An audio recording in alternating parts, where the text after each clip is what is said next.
Friends, मेरा नाम कुलदीप है और आप लोगों के सामने मैं प्रस्तुत हूँ।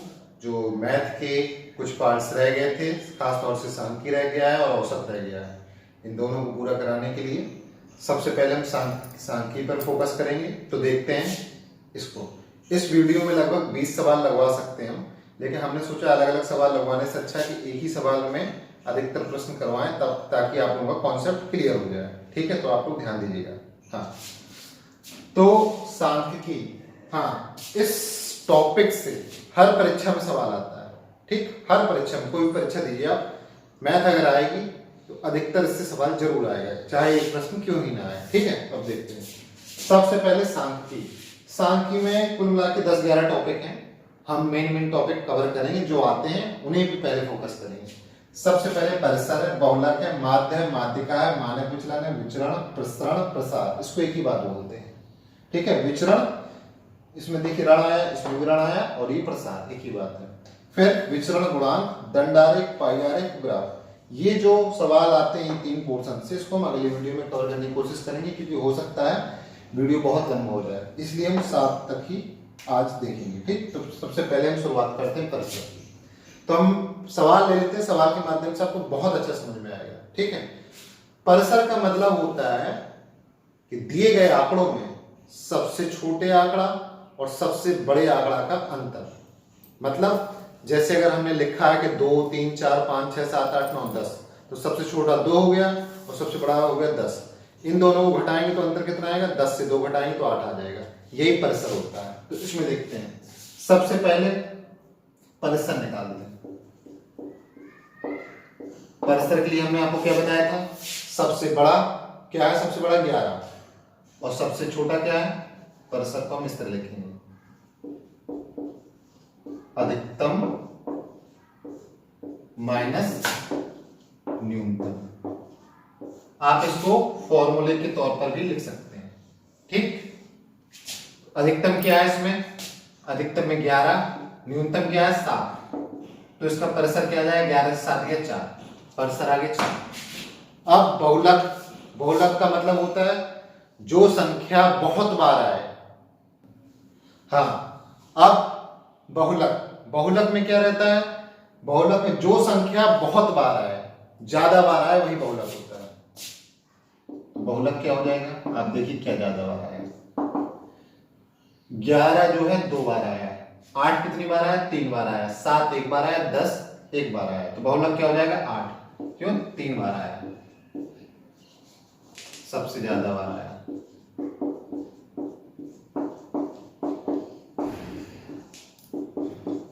सबसे ज्यादा बार आया। ठीक है, अब बहुलक हो गया, परिसर हो गया। परिसर के बाद तीसरा पार्ट इसका क्या हो गया? माध्य। माध्य का मतलब होता है औसत। ठीक है, समांतर माध्य या माध्य की बात होती है, उसका मतलब क्या होता है? औसत। ठीक है, औसत क्या होता है आप अगले वीडियो में हो सकता है बनाएंगे तो उसमें बताएंगे आपको, लेकिन यहाँ थोड़ा सा जान लीजिए। औसत का मतलब होता है जो दी गई संख्या है उन सबको जोड़ना है और बटे उनकी संख्या कर देना है। तो माध्य का मतलब भी यही होता है, संख्याओं का योग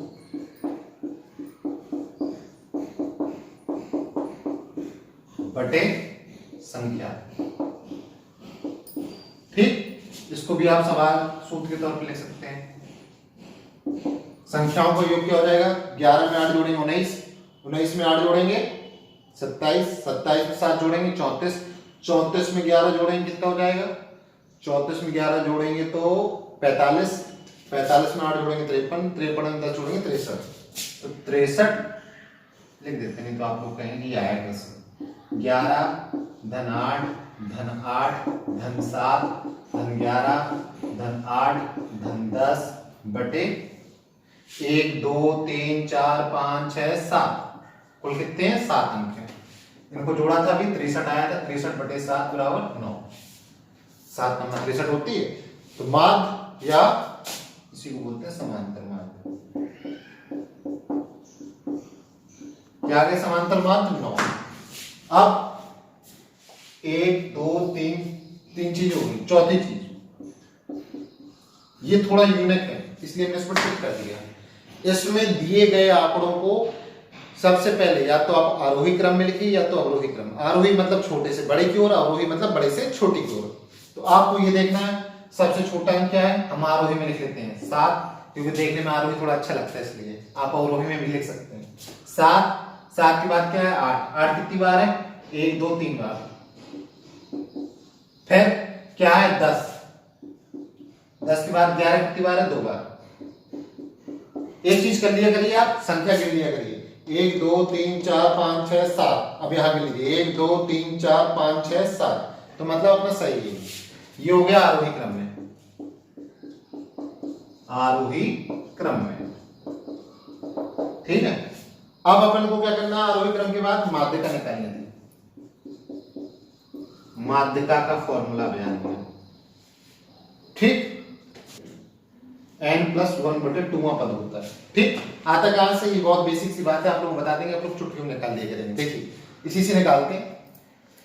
हमने इसको आरोही क्रम में लिख दिया, कितने 1 2 3 4 5 6 7। 7 धन 1 कितना हो गया 8। यहां लिख दे छोटी सी जगह में 7 धन 1 मतलब बटे 2, 8 बटे 2 मतलब 4वां पद। कौन सा पद, 4वां पद। चौथा पद जैसे बोलेंगे 1 2 3 4, ठीक। फिर 1 2 3। तो अब ध्यान से देखिए माध्यिका क्या होती है। माध्यिका का मतलब होता है माध्यिका पद विषम संख्या में। जब यहाँ पे n क्या 7 है, अगर यहाँ पे n 8 होता तो जरूरी नहीं कि दिए गए आंकड़ों में ही माध्यिका दी गई हो, लेकिन विषम में सीधी सी बात है कि दिए गए आंकड़ों में ही माध्यिका कोई पद होगा। 3 पद हमने यहाँ ले लिए और 3 पद हमने यहाँ ले लिए, जो बीच का पद है क्या है 8, वही माध्यिका। सवाल से लगाने का तरीका 7 धन 1/2 मतलब 8/2 यानी चौथा पद 1 2 3 4। आगे से चौथा पद कौन है 8, तो माध्यिका क्या आ गई 8। ये है अपना उत्तर। 4 ना लिख देना, नहीं गलत हो जाएगा। अब देखते हैं यदि ये पद सम होते तो, मान लेते हैं थोड़ा सा यहाँ कर लेते हैं, यहाँ पर लगाते हैं, पता नहीं आप लोग दिख रहा है कि नहीं दिख रहा।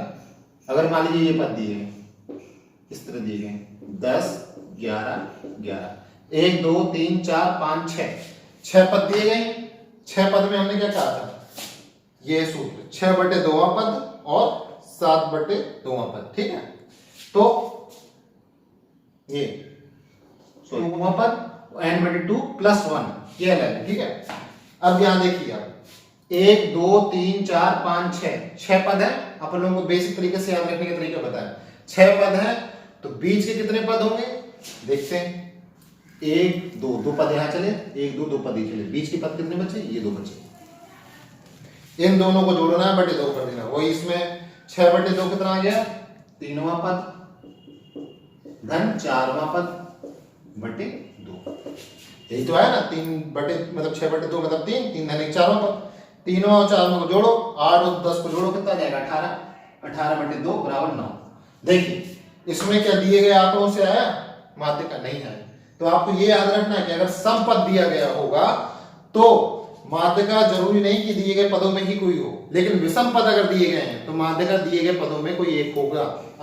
जैसे ये देखिए, अगर प्रश्न आ सकता है परीक्षा में कि इनमें से कौन इसकी माध्यिका है, ठीक। तो उत्तर में मान लो उसने 9 दे दिया, 12 दे दिया या 5 दे दिया या कुछ इस तरह के दे दिए और एक 8 दे दिया, तो आप पहचान जाइए, हल करने की जरूरत नहीं। क्यों, क्योंकि विषम पद है। विषम पद में दिए गए पदों में अगर वही पद मिल रहा है तो आपको उत्तर हो गया, वरना हल करना तो आपको आता ही है। चलिए अब आगे लगाते हैं, ठीक है। अब आप लोग थोड़ा सा यहाँ ध्यान दीजिए, परसर का फॉर्मूला लिखिए, बहुलक का लिखिए जो सबसे ज्यादा बार है, माध्यिका लिखिए संख्याओं का योग बटे संख्या। माध्यिका क्या लिखिए, आपको सीधे सीधे लिखवा दिया n+1/2वां पद, और जब पद कितने हो विषम हो, और जब पद सम हो तो n/2वां प्लस n/2 + 1वां पद बटे में 2 आ जाएगा। हमने सवाल लगवा दिए। अब कुछ जो बहुत ही इंपॉर्टेंट वो है सूत्र जो आते हैं। सबसे पहले ये सूत्र, अगर आप साल में 2 या 3 परीक्षा देंगे तो उनमें से एक परीक्षा में जरूर आएगा। मेरे कहने का मतलब ये है कि हर 2 परीक्षा में एक बार जरूर आता है। इसको याद करने का तरीका कई लोग भूल जाते हैं कि +1 माइनस, ध्यान देखना है। बहुलक कुछ नहीं है, बहुलक लिखा है। अगर हम यहाँ लिख दें 1, थोड़ी देर के लिए याद करने के लिए, एक बहुलक बराबर 3 माध्य का माइनस 2 माध्य है, याद हो गया आपको? 3 से 2 घटाएंगे 1 आ जाएगा, ये याद हो गया आपको? ठीक है, अब ध्यान देखिए ये कैसे आएगा, यहाँ 3 है, थोड़ी देर के लिए धातु भूल जाइए। कितने अक्षर है? 1 2 3, कितने अक्षर हो गए? 3 अक्षर। तो 3 है माध्य का, यहाँ भी धा भूल जाइए, तो 2 है माध्य। एक बहुलक बराबर क्या हो गया? 3 माध्य का माइनस 2 माध्य, ये याद होना चाहिए आप लोगों को। बहुलक बराबर 3 माध्य का माइनस 2 माध्य, ये याद करने का तरीका। यहाँ 3 शब्द है तो 3 आगे आगे, यहाँ 2 शब्द है तो 2 आगे आगे। ठीक, अब आगे देखते हैं विचरण। ठीक, पहले विचलन निकालना बताएंगे, विचरण आता कैसे, लेकिन सूत्र आपको अभी इसी से लिख लीजिएगा। विचरण बराबर होता है विचलन का होल स्क्वायर, ये सूत्र आप लिख लीजिए। विचरण गुणांक बराबर क्या होता है? विचलन बटे माध्य गुणे 100। और ये जो विचरण गुणांक आता है ये प्रतिशत में आता है, क्यों? क्योंकि गुणा 100 का हो गया, 100 का गुणा ना होता तो प्रतिशत में ना आता। ठीक, तो विचलन बटे माध्य गुणे 100। ठीक है, अब आगे। हाँ, तो अभी पिछले सवाल में हम लोगों को कुछ देर पहले हम लोगों ने लगाया परस्पर बहुलक माध्य और माध्य का। अब हम लोगों को लगाना मानक विचलन, विचरण और विचरण गुणांक। ठीक है, तो सबसे पहली बात हमें मानक विचलन निकालना है। मानक विचलन निकालने का एक तरीका बताएंगे, आप लोग ध्यान से सुनिएगा, बहुत धीरे धीरे बताएंगे, उसी तरीके से आगे होगा। सबसे पहले हम मानक विचलन निकालने के लिए निकालते हैं माध्य। क्या निकालते हैं? माध्य। माध्य कैसे निकलता है? समांतर माध्य औसत एक ही बात होती है, इन सबको जोड़ देंगे, इन सबको जोड़ने के बाद बटे संख्या कर देंगे तो माध्य आ जाएगा। तो 63 बटे 1 2 3 4 5 6 7 9, माध्य कितना आ गया? 9। मानक विचलन बराबर क्या होता है? देखिए तरीका होता है निकालने का तरीका, देखिए इसका। बटे में माध्य रहता है, माध्य से जो विचलन होता है उसका स्क्वायर करते हैं बस। माध्य कितना है? 9। 9 से 11 क्या है? 2 जाता है, तो यहाँ पे क्या लिखेंगे? 2। 2 के घात 2 धन 9। 8 से कितना ज्यादा है? 1 ज्यादा है, तो यहाँ पे क्या आ जाएगा? -1, इसका स्क्वायर हो जाएगा धन 9। 8 से कितना जाता है? -1 का स्क्वायर हो जाएगा। फिर 9 7 से कितना जाता है? -2 जाता है, तो -2 का स्क्वायर हो जाएगा धन 9। 11 से कितना कम है? 2 कम है, तो 2 का स्क्वायर हो जाएगा। 9 8 से कितना जाता है? तो -1 है, मतलब 1 जाता है, तो -1 का स्क्वायर हो जाएगा।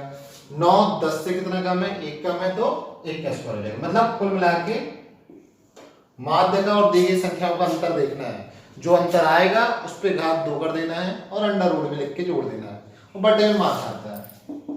ये क्या हो जाएगा? 4 4 का 4, 4 दूनी 8, 4 3 12, 12 के बाद 13 14 15 16, 16 बटे माध्य क्या है? 9, 4 बटे 9 आ जाएगा, क्या?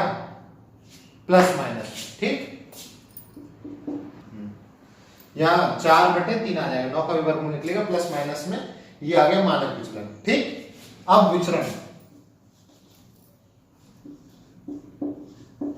विचरण बराबर होता है मानक विचलन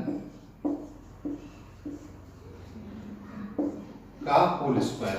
ये फॉर्मूला हमने आपको लिखवाया था, कुछ नहीं करना है, इसका होल स्क्वायर कर देना। 4 बटे 3 का स्क्वायर करेंगे, क्या आ जाएगा? 16 बटे 9। ये क्या आ गया? विचरण। ठीक, ये आपको सूत्र लेकिन याद होना चाहिए, ये निकालने का तरीका याद होना चाहिए। अब विचरण गुणांक देखिए,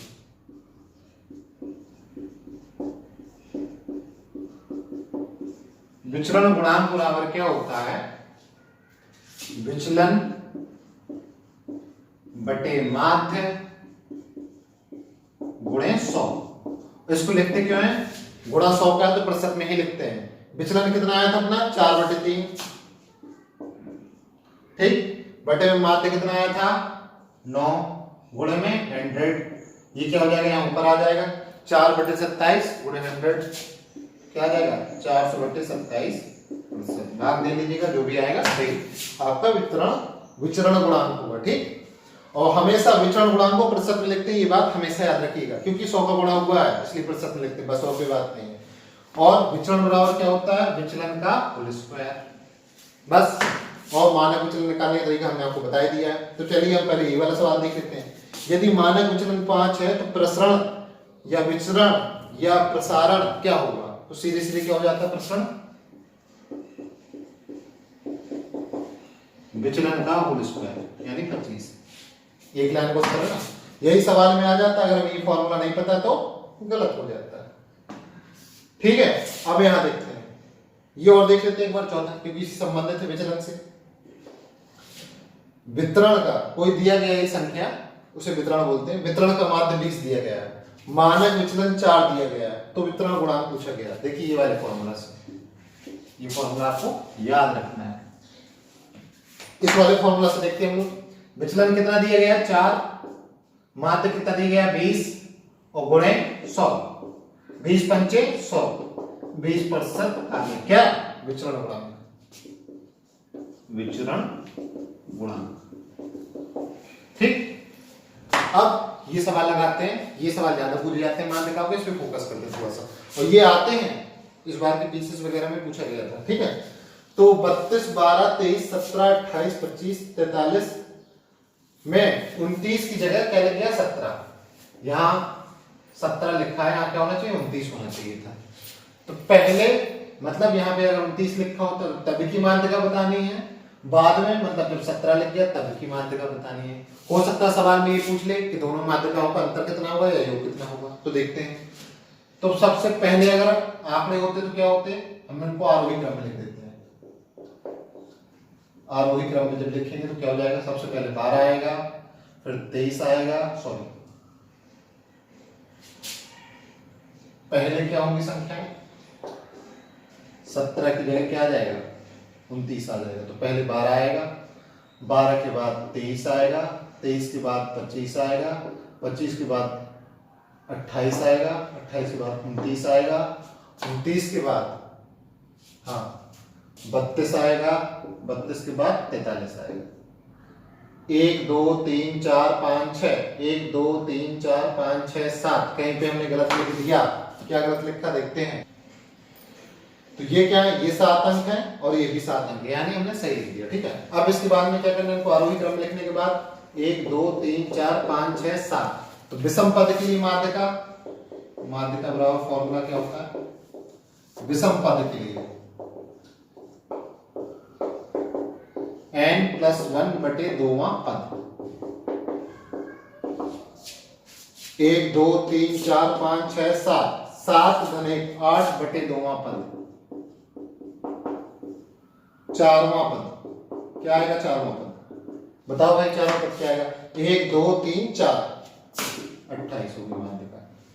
ठीक, अब ये पहले आरोही क्रम में लिखा था हमने, जो पहली संख्या थी 17 की जगह 19 था, बाद में संख्याएं क्या हो जाएंगी 12 17 23 25 28 32 43, 1 2 3 4 5 6 7। हाँ, तो आप ध्यान दीजिएगा, जैसे कि अभी हमने आपको पहले बताया था कि 3 पद अगर हमने यहाँ निकाल दिए, 3 पद यहाँ निकाल दिए, माध्यिका क्या होगी इसकी 28 आ गई थी। देखो इसमें भी 3 पद यहाँ निकाल दो, 3 पद यहाँ निकाल दो, माध्यिका क्या आ जाएगी 25, इसको उत्तर आ गया। ठीक, और फॉर्मूला से लगाते तो क्या आता, चौथा पद आता 1 2 3 4, चौथा पद भी 25 है, तो बाद में माध्यिका क्या आएगी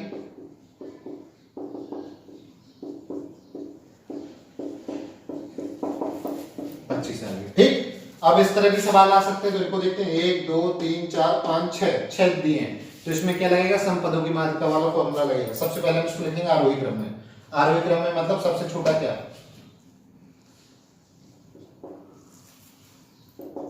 सबसे छोटा आएगा 1/4, फिर 1/4 के बाद क्या आएगा 1/2, फिर 1/2, फिर 3/4, फिर 1, फिर 2, 1 2 3 4 5 6 पद हो गए। और माध्यिका क्या हो जाती है सम के लिए, माध्यिका माध्यिका क्या आ जाएगी सम के लिए, माध्यिका n/2वां पद धन n/2 + 1वां पद बटे 2। तो 1 2 3 कितने पद है, 1 2 3 4 5 6, 6 का मतलब 6/2, 6/2 का मतलब 3वां पद धन 4वां पद बटे 2। तीसरा पद कौन सा है, 1 2 3, ये इन दोनों को जोड़ देंगे, 1/2 धन 3/4 को जोड़ दो, उसके बटे में 2 कर दो। इसके एलसीएम ले लेंगे हम लोग। अगर यहाँ 4 होता तो ये 2/4 हो जाता, तो क्या आ जाएगा यहाँ पे 5/4, बटे में 2 है तो क्या आ जाएगा 8। ये इसकी माध्यता आ गई। सीधे सीधे भी लगा सकते थे हम यहाँ पे। कैसे? समपद है, समपद का मतलब कोई दो पद मिलेंगे बीच में, ठीक है, और दी गई संख्याओं में उसका वो माध्य उत्तर नहीं मिलेगा। देखते हैं 1 2 3 4 5 6, 2 पद यहाँ छोड़ दो, 2 पद यहाँ छोड़ दो, ये 2 पद बचे, इनको जोड़ दो, बटे 2 कर दो। ये लिख लिया हमने। चाहे सूत्र से लगा लो और चाहे डायरेक्ट कॉन्सेप्ट से लगा लो। विषम पद में हमने आपको बताया था कि माध्यिका पद में मिलती है। देखिए 28 इसमें दिया गया है, 25 इसमें दिया गया है, माध्यिका मिल रही है। सम पद में माध्यिका नहीं मिलेगी।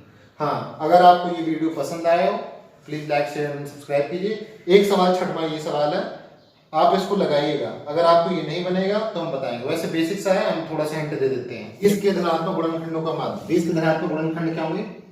20 के गुणनखंड 1 2 3 होगा, नहीं होगा, 4 होगा, होगा, 5 होगा, 6 7 8 9 नहीं होगा, 10 होगा, होगा, फिर 20 होगा सीधे। ठीक, 1 2 3 4 5 6, इनको जोड़िए। जोड़ने के बाद बटे 6 कर देना है। मान लो हमने इनको जोड़ दिया, वो बटे 6 कर दिया। 1 और 2 क्या हो जाएगा? 1 धन 2 धन 3, ये इनको जोड़ दिया। 1 और 2 3 3 4 7 7 5 12 12 और 10 12 10 22 22 और 20 42 42 बटे 6 बराबर 7। ठीक, तो बस। अगर आपको वीडियो पसंद आया हो तो please like share and subscribe कीजिए। Thank you.